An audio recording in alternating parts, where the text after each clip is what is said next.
biopolymer which we are going to discuss is proteins. Proteins are polymers of amino acids.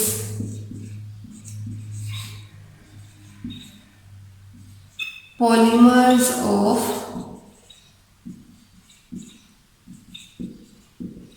amino acids. Poly is for many, while mer is for molecule. So protein एक ऐसा molecule है जिसमें बहुत से amino acids combine किए हुए हैं. Polymers of amino acids means कि बहुत से अमीनो एसिड के मॉलिक्यूल अटैच होके कंबाइन करके प्रोटीन्स बना रहे हैं. अब ये प्रोटीन्स 50% जितने भी लिविंग ऑर्गेनिज्म हैं उनके सेल का 50% प्रोटीन्स हैं. तो अगर आप प्रोटीन्स को निकाल देंगे तो इट मीन्स कि आपने उनके सेल के स्ट्रक्चर को डिस्ट्रॉय कर दिया. सो 50% of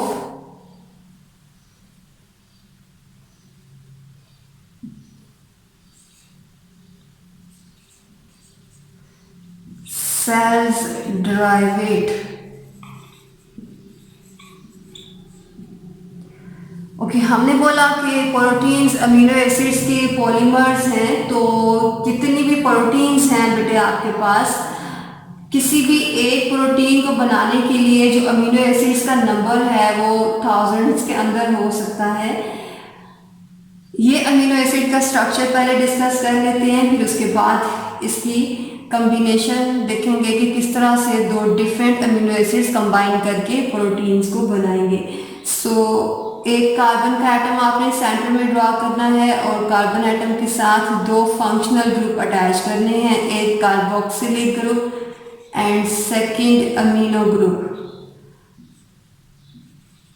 R chain and H atom. Okay, ये जो हमने जिस कार्बन के साथ दो फंक्शनल ग्रुप अटैच किए हैं इसे आप कहते हो कि ये अल्फा कार्बन है.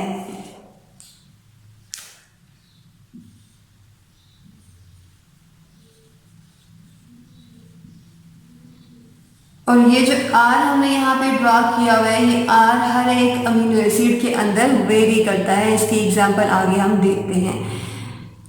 ये ग्रुप जो हमने अटैच करवाया है अल्फा कार्बन के साथ, इसे आप कहते हो कि ये कार्बोक्सिलिक ग्रुप है.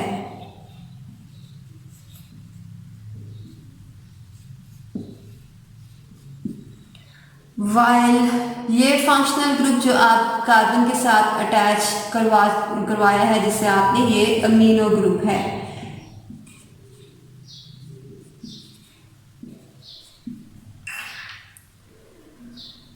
ओके, सो ये H है.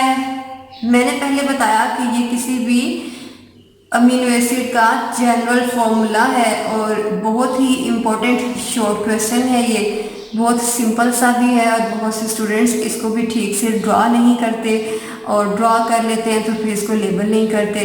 तो अगर आपको शॉर्ट क्वेश्चन में फुल मार्क्स चाहिए तो आपको इसको प्रॉपर ड्रॉ भी करना है और इसको लेबल भी करना है. इजी सा है. आई होप कि आप इसको ड्रॉ कर लेंगे.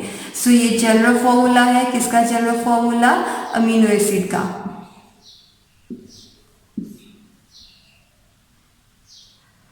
ओके, अगर आप कह रहे हो कि ये जो R है ये वेरिएबल है,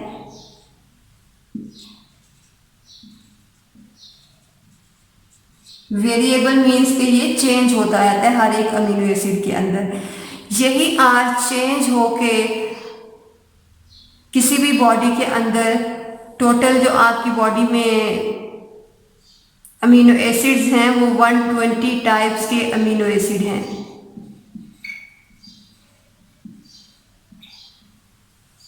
ये एब्रीवेशन मैंने जस्ट टाइम शॉर्टेज की वजह से लेक्चर में यूज़ करती हूँ. आपने ये एब्रीवेशंस पेपर में यूज़ नहीं करनी है. एब्रीवेशंस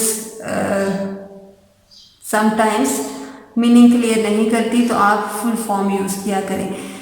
जस्ट टाइम शॉर्टेज की वजह से ये शॉर्ट टर्म्स में यूज़ करती हूँ। ओके, सो 120 टाइप्स हैं अमीनो एसिड्स की। तो ये 120 टाइप्स जो अमीनो एसिड्स की हैं जस्ट एक आर ग्रुप के चेंज होने की वजह से बन रही हैं। अगर आप इस आर की जगह पे एच लिख दोगे तो ये अमीनो एसिड जनरल फॉर्मूला आप इसको नहीं बोलोगे, फिर आप इसको बोलेंगे कि ये ग्लाइसिन है। ठीक है, अगर आपने इस आर को एच से रिप्लेस कर दिया तो अमीनो एसिड का नेम क्या होगा? ग्लाइसिन। अगर आपने इस आर को CH3 से मिथाइल ग्रुप से रिप्लेस किया तो आपके अमीनो एसिड का नेम क्या होगा? एलानिन।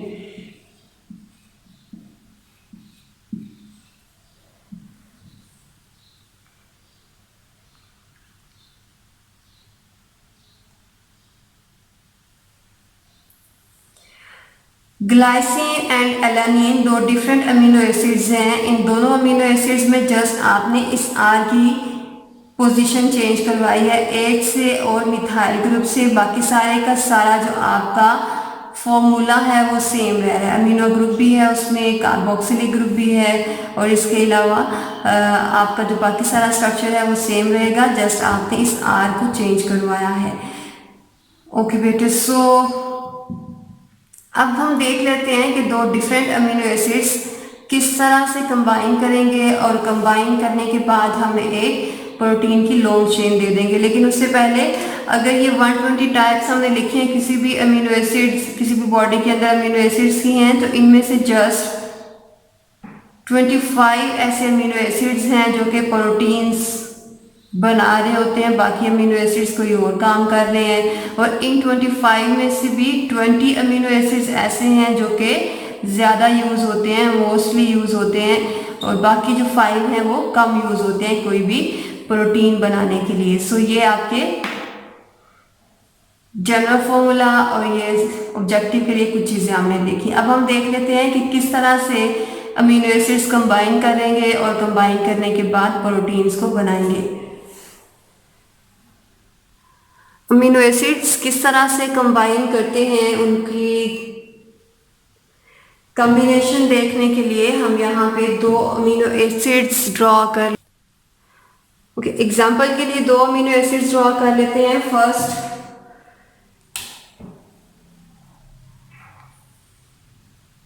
उसी तरह से जैसे आपने पहले जनरल फॉर्मूला ड्रॉ किया है, बाकी सारी चीज़ें तो वही रहेंगी, बस आपने एक जगह पे चेंज लेके आना है। ये H है अमीनो ग्रुप और ये हम यहाँ पे डिफरेंट कलर से ड्रॉ कर लेते हैं कि ये आपका ग्लाइसिन है। ठीक है, ओके, सो सेकेंड जो अमीनो एसिड हम यूज़ कर रहे हैं सेम उसका भी यही फॉर्मूला रहेगा कि सेंटर में एक carbon, carboxylic group, amino group, hydrogen atom, and यहाँ पे आपका फंक्शनल ग्रुप या जो भी आप कह सकते हो कि यहाँ पे आपका R जो है वो वेरी करेगा।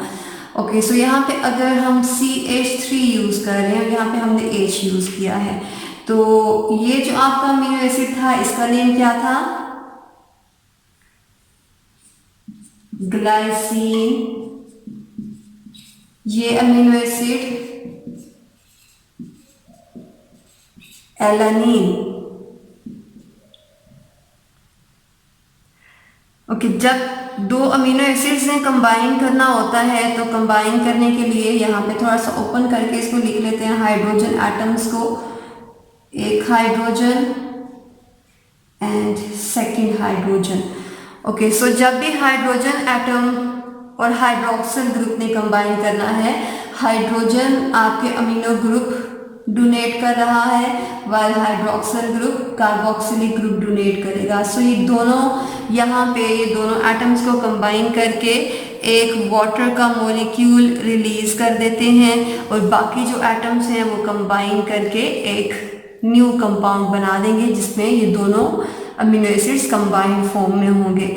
सो वो हम ड्रॉ कर लेते हैं। ये carbon atom, amino group, hydrogen, and यहाँ पे हाइड्रोक्सिल रिमूव हो चुका है तो ये कार्बन और ये ऑक्सीजन। अब ये ऑक्सीजन और कार्बन जो है इस एन अमीनो ग्रुप के नाइट्रोजन और हाइड्रोजन के साथ कंबाइन करेंगे कुछ इस तरह से, और बाकी सारे आप ऐसे ही लिख दोगे CH3H and carboxylic group. Okay बेटे, सो ये था आपका वाटर का मॉलिक्यूल रिलीज आउट हुआ है दोनों के कंबाइन करने से, और वाटर के मॉलिक्यूल के लिए हाइड्रोक्सिल ग्रुप कार्बोक्सिलिक ग्रुप से आया है, और हाइड्रोजन जो एक था वाटर के लिए रिक्वायर्ड वो अमीनो ग्रुप ने डोनेट किया है। ओके, सो ये जो आपके पास न्यू कंपाउंड आया है, इसकी अगर हम हाईलाइट करें कि कहाँ से कंबाइन हुआ है, तो ये कार्बन और नाइट्रोजन के दरमियान जो बॉन्ड है, ठीक है, ये वाला जो बेसिकली कार्बन और नाइट्रोजन के बाद ये वाला जो बॉन्ड आपको नजर आ रहा है, this bond is called peptide bond.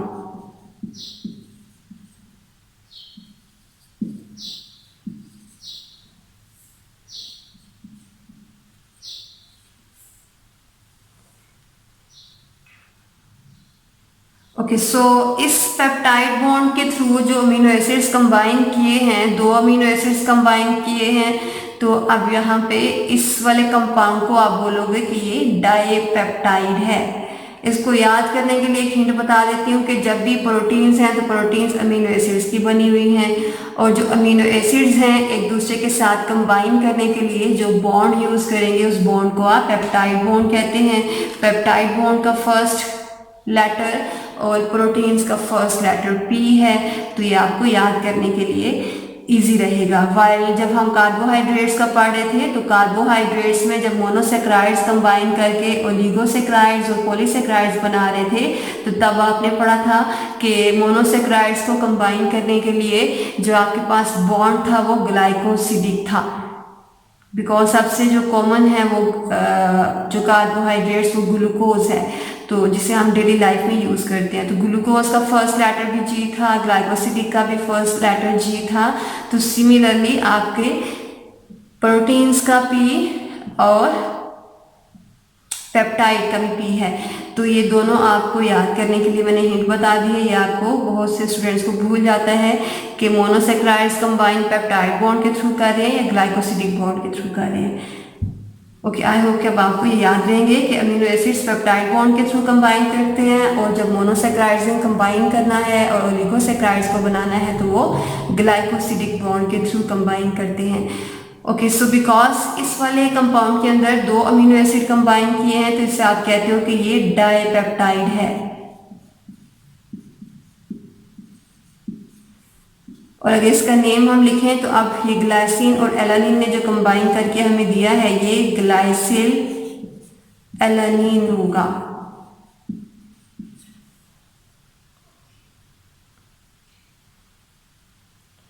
Okay, so peptide bond की फॉर्मेशन एंड ग्लाइकोसिडिक बॉन्ड की फॉर्मेशन जो कि आप लोगों ने कार्बोहाइड्रेट्स में पढ़ी थी, ये दोनों फॉर्मेशंस शॉर्ट क्वेश्चन के पॉइंट ऑफ व्यू से इंपॉर्टेंट है। आपने इस इक्वेशन की फॉर्म में लिखना है और उनके नीचे लेबल भी करना है कि ये कौन से मॉलिक्यूल हैं। अगर वहाँ पे आप कोई मोनोसेक्राइड ग्लूकोज या फ्रुक्टोज यूज़ कर रहे थे तो उसको लेबल करना है। यहाँ पे जो भी अमीनो एसिड आप यूज़ कर रहे हो आपने उनके नेम लिखने हैं, और एंड पे ये भी बताना है कि ये ग्लाइसिल एलानिन है और ये इसका पेप्टाइड बॉन्ड आपने हाईलाइट करके बताना है।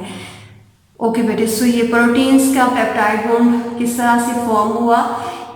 अगर इसके साथ आप एक और अमीनो एसिड कंबाइन कर दोगे तो इस अमीनो ग्रुप के साथ आने वाले नए अमीनो एसिड का कार्बोक्सिलिक ग्रुप अटैच होगा, और जो आपका कंपाउंड है वो ट्राइपेप्टाइड होगा। ट्राइपेप्टाइड मीन्स कि उसमें 3 अमीनो एसिड्स कंबाइन किए हुए होंगे।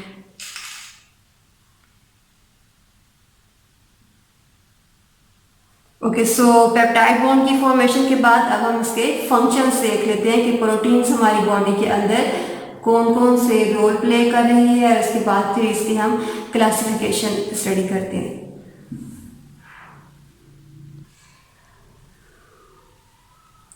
फंक्शंस ऑफ प्रोटीन्स में सबसे फर्स्ट फंक्शन प्रोटीन्स का जो हम डिस्कस करेंगे कि ये कोई भी स्ट्रक्चर बिल्ड करने में हमारी बॉडी के अंदर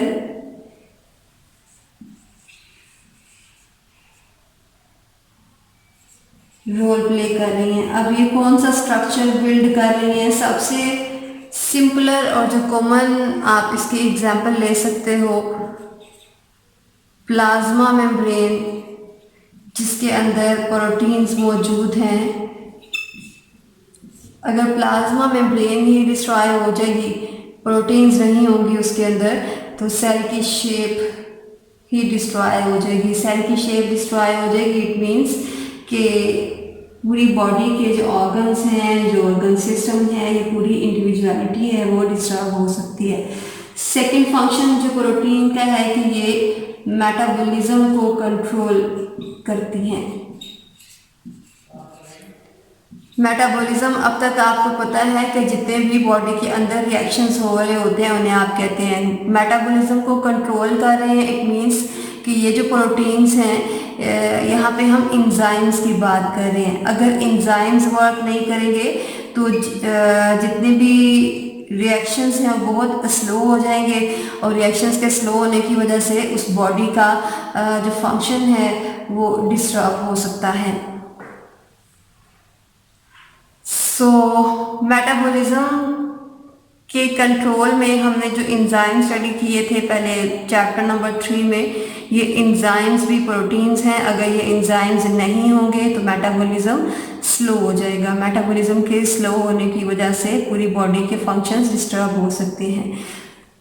ओके, इसके अलावा मेटाबॉलिज्म को प्रोटीन्स रेगुलेट भी कर रही हैं। मेटाबॉलिज्म को रेगुलेट कर रही हैं, इसका क्या मीनिंग होगा कि जितने भी हार्मोन्स हैं हमारी बॉडी के अंदर वो भी प्रोटीन्स के ही हैं। अब मेटाबॉलिज्म को रेगुलेट कर रहे हैं, इसका मीनिंग क्या है कि अगर कोई ऐसा फंक्शन बॉडी के अंदर हो रहा है जो कि बॉडी के लिए हार्मफुल है, तो ये हार्मोन्स उसकी सिक्रीशन को या उसकी रिएक्शन को कम करवा देंगे। और अगर कोई ऐसा रिएक्शन हमारी बॉडी के अंदर जो कि बहुत नेसेसरी है होने के लिए और वो कम हो गया था, तो ये हार्मोन्स उसकी स्पीड को ज़्यादा भी करवा सकते हैं। एंजाइम्स हमेशा ज़्यादा करवाएंगे स्पीड को या किसी भी वर्किंग को, वाइल जो हार्मोन्स हैं ये बॉडी की नीड्स के अकॉर्डिंग कम या ज़्यादा दोनों करवा सकते हैं। ओके, फोर्थ फंक्शन जो कि प्रोटीन्स का हम देखेंगे कि proteins as a carrier work कर रही हैं। कैरियर का मीनिंग क्या है? फॉर एग्जाम्पल हीमोग्लोबिन की एग्जाम्पल ले लेते हैं। हीमोग्लोबिन ऑक्सीजन कैरिंग प्रोटीन है।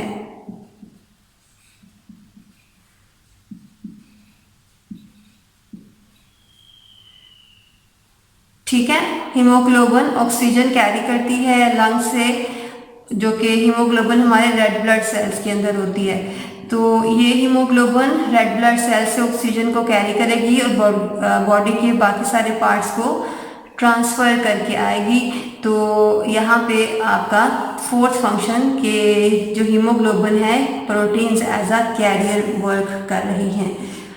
फिफ्थ फंक्शन जो कि प्रोटीन का है कि प्रोटीन्स एज अ बॉडी के डिफेंस में भी वर्क करती हैं, बॉडी को डिफेंड भी करती हैं।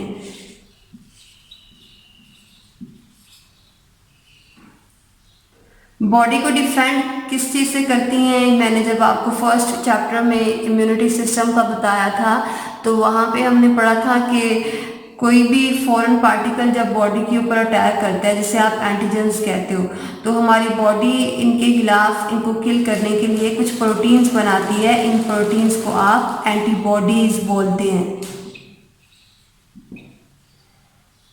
ओके, ये एंटीबॉडीज इन एंटीजेंस को किल करने के लिए सिंथेसाइज करवाई गई थी। एंटीबॉडीज ने एंटीजेंस को किल क्यों किया? बिकॉज ये हमारी बॉडी को डिफेंस प्रोवाइड कर रही हैं, प्रोटेक्ट कर रही हैं इस फॉरेन पार्टिकल से। सो फिफ्थ फंक्शन के जो प्रोटीन्स हैं, जो कि एग्जांपल आप एंटीबॉडीज़ की जो हमारी इम्यूनिटी सिस्टम प्रोड्यूस करवा रहे हैं, प्रोटीन्स एज अ बॉडी का डिफेंस भी वर्क कर रही हैं, बॉडी को प्रोटेक्ट कर रही हैं किसी भी हार्मफुल एजेंट से जो कि डिजीज़ काज करवा सकता है या फिर हार्मफुल हो सकता है हमारी बॉडी के लिए, उसे किल करके। ओके, इसका बाद जो फंक्शन आप देखेंगे प्रोटीन का, कि proteins as a blood clotting substance भी वर्क कर रही हैं। ठीक है, तो ब्लड क्लॉटिंग में रोल प्ले कर रही हैं। ब्लड क्लॉटिंग का मीनिंग क्या है और इसकी एग्जांपल कौन सी है? ब्लड क्लॉटिंग मीन्स के ब्लड जो लिक्विड फॉर्म में है उसे वहाँ पे एक लंप, सॉलिड लंप में कन्वर्ट कर देना, जिस वो मूव नहीं कर सकता, उसे क्लॉट की फॉर्म में, उसे सॉलिड फॉर्म में वहीं पे मूव होने से रेजिस्ट करवाना। ओके, अब यहाँ पे ब्लड क्लॉटिंग तो हमारी बॉडी के लिए हार्मफुल हो सकती है। ब्लड अगर हमारी वेन्स के अंदर, हमारी ब्लड वेसल्स के अंदर क्लॉट बन जाएगा, उसका ब्लड मूव नहीं करेगा, तो जो भी न्यूट्रिएंट्स या जो भी गैसेस उससे ट्रांसफ़र करनी थी वो ट्रांसफ़र नहीं होगी। ओके, सो ब्लड क्लॉटिंग में जो प्रोटीन रोल प्ले कर रही है वो है fibrinogen and prothrombin. Fibrinogen and prothrombin.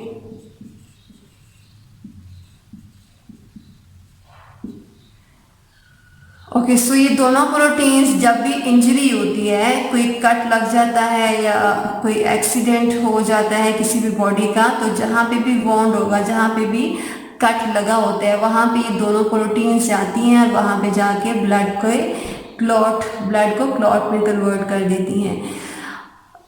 Okay, अब जहाँ पे भी कट लगा है वहाँ पे क्लॉट बन गया है, तो ब्लड फर्दर बॉडी से बाहर नहीं निकलेगा।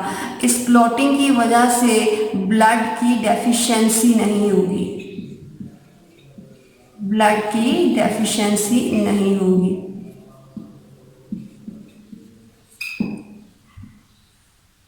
ठीक है, so proteins as a blood clotting work कर रही हैं। जहाँ पे कट या एक्सीडेंट की वजह से कोई ब्लड फ्लो हो रहा था, ब्लड बाहर निकल रहा था बॉडी से, वहाँ पे ये दोनों प्रोटीन्स जाके क्लॉट बना देंगी और ब्लड को बॉडी से बाहर नहीं निकलने देंगी और ब्लड की जो डेफिशिएंसी है उसके चांसेस को रिड्यूस करवा देंगी। लास्ट फंक्शन के प्रोटीन्स आपके सेल के अंदर होने वाली मूवमेंट्स को भी कंट्रोल कर रही हैं। मूवमेंट्स को कंट्रोल कर रही हैं, मूवमेंट्स के एग्जांपल यहाँ पे ले लेते हैं हम। जैसे कि मैंने आपको स्पिंडल फाइबर में बताया था, जब हम माइटोटिक अपरेटस का इंट्रोडक्शन मैंने आपको बताया था, लेकिन पार्ट 2 में इसकी डिटेल है सेल साइकिल के चैप्टर में। तो ट्यूबुलिन प्रोटीन क्रोमोसोम्स को मूव करवाती है। सेल जब डिवाइड हो रहा होता है तो तब ट्यूबुलिन प्रोटीन दोनों को मूव करवाएगी इस क्रोमोसोम्स को ऑपोजिट पोल्स की तरफ। इसके अलावा एक्टिन एंड मायोसिन प्रोटीन्स, ये मसल्स के अंदर है और मसल्स आपके बॉडी के डिफरेंट पार्ट्स को मूव करवाते हैं। ओके बेटे, सो ये प्रोटीन्स के फंक्शन से नेक्स्ट लेक्चर में इंशाल्लाह हम प्रोटीन का स्ट्रक्चर स्टडी करेंगे।